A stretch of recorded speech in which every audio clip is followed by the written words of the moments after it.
One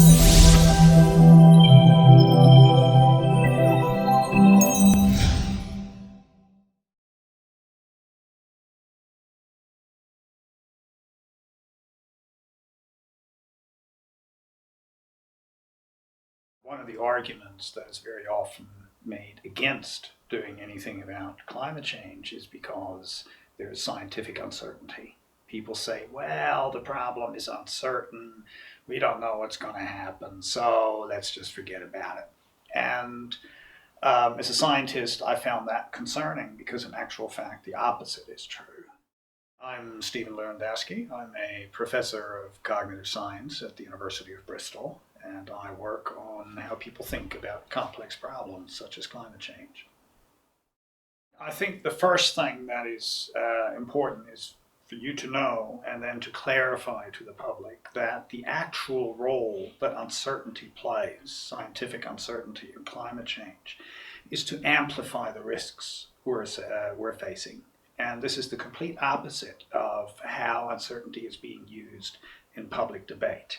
In actual fact, it turns out that for mathematical reasons, the greater the uncertainty is about the future climate change, the more we should be concerned about the consequences of climate change, and hence the greater the impetus to address the problem.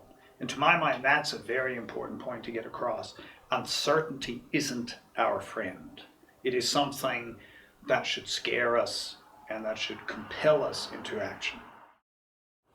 So most people are not scientists, and the way that they think about the world is probably a little bit different to the formal way that climate scientists or any other scientists would do. My name's Adam Corner, and I'm the Research Director for the Climate Outreach and Information Network COIN. We're a charitable think tank based in Oxford, and we specialise in climate change communication. The natural inclination of scientists and science communicators is to lean on the tools of science, things like graphs and statistics and probability statements, which obviously need to be there and they need to be accurate, but most people connect with stories about the world. They connect with the emotions that those stories generate. So it's crucial to be telling a human story as well as a scientific one when we're talking about climate change adaptation, because fundamentally it is a human story. Very often when scientists talk about their work, they tend to foreground uncertainty simply because they're talking about things that are at the outer edge of knowledge. As a scientist, I'm constantly working at the leading edge of knowledge, and so uncertainty plays a role at that frontier of knowledge. But what scientists tend to forget is that there is a huge knowledge base that is underlying all that research, and that there are many things that we know for sure. For example, we've known for 150 years that CO2 has thermal properties that make it an inevitable consequence of fossil fuel combustion, that the atmosphere has to warm.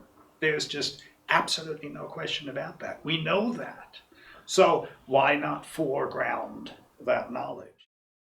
Historically, a lot of climate change communication has focused on the negatives, on the more doom and gloom scenarios, and what the things that will happen if climate change continues unchecked. Like a positive reframing of that information is to say that we can avoid those negative outcomes if we do act, whereas a negative framing would be to say what's going to happen if we don't act. And experimental studies suggest that that positive way of framing the very same uncertainty information, the very same outcome, is more effective. People will engage with that more easily. I think there's another way in which you can think about the positives of uncertainty as well, which is that we're never going to know exactly what's going to happen in the future. We'll never have perfect knowledge about climate change, but there's a lot of positive co-benefits that come along with a low-carbon society. So, better health outcomes, energy security, cleaner air, and these are things that you probably don't need to be certain about in order to want them to come about. There's a phrase that people use sometimes called bright siding, which is basically where people paint a really rosy, probably unrealistically rosy picture of what the future will hold and say everything's going to be great as we tackle climate change. There are going to be challenges. I think it's more realistic to say that being positive means being constructive and setting out a pathway that people can take.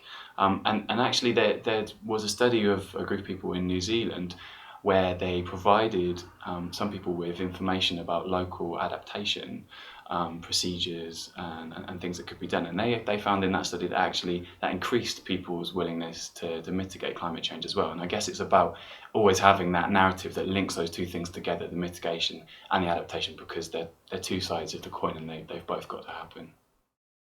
When you communicate to people, one of the things that we observe is that people are much more receptive to a specific, concrete story rather than abstract data.